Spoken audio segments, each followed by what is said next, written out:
Ini bukan lucu-lucuan, ini ngurus republik. Dan ada hal-hal yang memang bisa untuk lelucon. Saya melihat ketika sampai pada urusan masa depan perjalanan bangsa, ini bukan lelucon, ini bukan lelucon. Belum menyaksikan video ini, pastikan bosku jangan lupa subscribe. Karena subscribe itu gratis plus bonus tonton video terbaru setiap harinya. Jangan lupa ya. Dan di sini bisa jadi ya, padahal kemarin Pak Luhut Binsar Panjaitan itu hanya bergurau lah kepada Pak Surya Paloh, yaitu mengusulkan cawapres yaitu Basuki Cahayapurnama. Nah, tak disangka di sini guyonan tersebut langsung dijawab oleh Anies Baswedan. Ini bukan lucu-lucuan, ini ngurus republik. Bagaimana Anda menyikapi hal ini ya? Anies kayaknya sudah tidak bisa diajak bercanda ya. Apakah sekarang ini lagi pusing ya?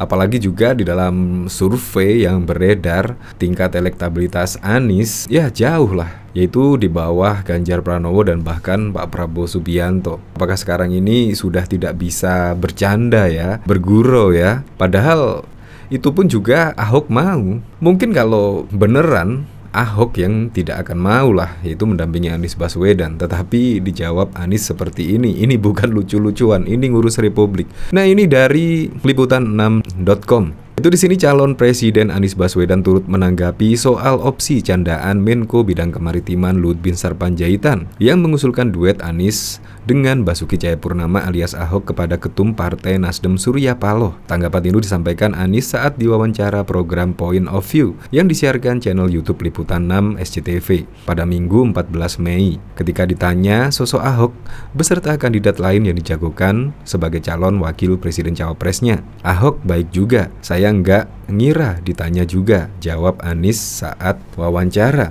Seharusnya kan Anies Baswedan ya Ahok juga cukup baik lah. Jadi kalau menurut saya ini bukan lucu-lucuan, itu berarti ya meragukan Ahok kapasitasnya sebagai gubernur DKI Jakarta pada waktu itu. Padahal sih kalau menurut saya ya terbukti dari hasil survei kemarin, yaitu bahkan warga DKI Jakarta ketika ditanya tentang gubernur DKI Jakarta itu juga spontan lah, yaitu mendambakan sosok Ahok. Itu kan artinya yaitu terbukti lah di sini warga DKI Jakarta khususnya kangen dengan kepemimpinan dari Basuki Cahayapurnama ini. Bahkan juga di sini ada berita yang menurut saya cukup menggelitik sih, yaitu antisipasi kecurangan Pilpres. Anies Baswedan tunjuk kuasa hukum. Nah, padahal Anies Baswedan sendiri belum terdaftar di KPU alias belum mendaftar. Karena memang pendaftarannya itu pada 18 Oktober kalau nggak salah ya, yaitu pendaftaran Capres-Cawapres di KPU. Tetapi ini juga belum terdaftar di KPU sebagai Capres resmi pada tahun 2024. Ini sudah antisipasi kecurangan Pilpres. Ini juga maksudnya apa ya? Menurut saya sungguh menggelitik kalau menurut saya sih. Tapi nggak apa-apa, itu hanya antisipasi dari Anies Baswedan. Antisipasi kan boleh saja. Membawa payung sebelum hujan itu sangat bagus sekali. Walaupun juga belum terdaftar sebagai capres resmi di KPU.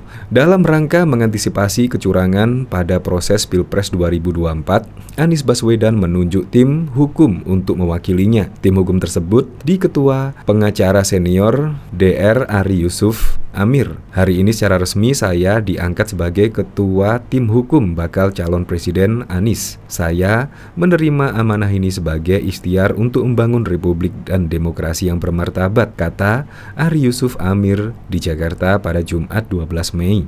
Menurut Ari, adanya pemilihan posisi sebagai kuasa hukum Anies Baswedan, pihaknya pun menyadari bahwa ini hanyalah sekedar pilihan politik yang bisa jadi berbeda dengan pihak lain. Yang lain, namun apapun pilihan politik kita, semua pihak tetap wajib menjadi insan yang rahmatan lil alamin, yakni saling menghormati dan menghargai satu sama lain. Politik itu untuk menyatukan bukan memecah. Jadi mari kita tetap jaga persaudaraan kita. Ini menurut saya juga sangat lucu, tapi ya nggak apa-apa sih. Nah, di sini juga bahkan ditanggapi oleh Denny Siregar ya. Lawang jadi capres saja belum, kok udah ribut kecurangan Pilpres. Abot. Ini juga sambil menceritakan artikel sebuah berita antisipasi kecurangan Pilpres, Anies Baswedan tunjuk kuasa hukum. Ini pada 16 Mei 2023. Berarti kemarin ya. Nah, dari sini coba kita lihat komentar-komentarnya ya. Serasa dia buruh. Hobinya buru-buru, ntar nggak lolol nangis. Iya, apalagi juga sekarang ini menurut saya sih koalisi perubahan itu menurut saya masih berubah-ubah ya. Apalagi juga sampai saat ini belum ditentukan cawapres yang mendampingi Anies Baswedan. Itu menurut saya juga belum fix lah. Itu juga masih pikir-pikir. Apalagi dari Demokrat menginginkan AHY sebagai cawapres mendamping Anies Baswedan. Dan bahkan PKS kalau nggak salah sih menginginkan Aher dan bahkan juga Khofifah Indar Parawansa untuk mendampingi Anies Baswedan. Jadi di sini menurut saya Anies Baswedan masih mengambang kalau menurut saya, walaupun sudah dideklarasikan oleh 3 parpol pendukungnya. Tapi tarik ulur cawapres ini menurut saya sangat menentukan sekali, yaitu kesulitan ke 3 parpol tersebut. Nah, misal AHY, apakah PKS terima, Nasdem juga menerima, apakah juga Aher mendampingi Anies Baswedan, apakah juga akan diterima oleh ketiga parpol tersebut. Makanya memang harus ada leader dari 3 parpol tersebut, entah Demokrat, entah Nasdem, atau menjalin kesepakatan bersama. Tetapi kesepakatan 3 parpol ini menurut saya sungguh sangat susah sekali ya. Tapi kita tunggu saja besok cawapresnya gimana. Kalau sudah menentukan cawapres dan disetujui oleh ketiga parpol koalisi perubahan, maka Anies menurut saya fix lah itu akan maju sebagai capres 2024 dan akan didukung untuk mendaftar di KPU pada Oktober mendatang. Nah, ini bahkan juga dikomentari oleh Mandor Kuat. Maksudnya kecurangan koalisi. Siapa tahu Anies gak jadi dicapreskan dan dia akan menggugat dari sisi material dan imaterial. Ini juga sangat masuk akal sekali. Takut sebelum berperang kayak yang banyak aja suaranya. Halo Pak. Yang begini bisa jadi antisipasi, apalagi kalau 2024 selesai, siap-siap dah booster antisipasi mau tidur di ketiak siapa lagi untuk jadi jogos. Ya, nih ada yang nyambat dateng tong bang. Ada yang bisa jelasin gak Om? Menkominfo Johnny Plate diperiksa, mobil tahanan disiapkan di Kejagung. Ini seru Om, halu luar biasa. Benar-benar saya tidak akan hianati Pak Prabowo, tapi bohong. Ya seperti itulah. Ya semoga saja lah, saya berharap pada Pilpres 2024 ya tidak ada kecurangan yang berarti lah. Kalau kecurangan kecil-kecil pasti bisa saja terjadi. Apalagi ini adalah momen di mana Indonesia menggelar acara demokrasi terbesar lah. Jadi kalau kecurangan kecil-kecil pasti ada. Tetapi semoga saja pada Pilpres 2024 mendatang aman-aman, adem ayem, dan semoga tidak ada kecurangan yang tersistematis, masif, dan lain sebagainya.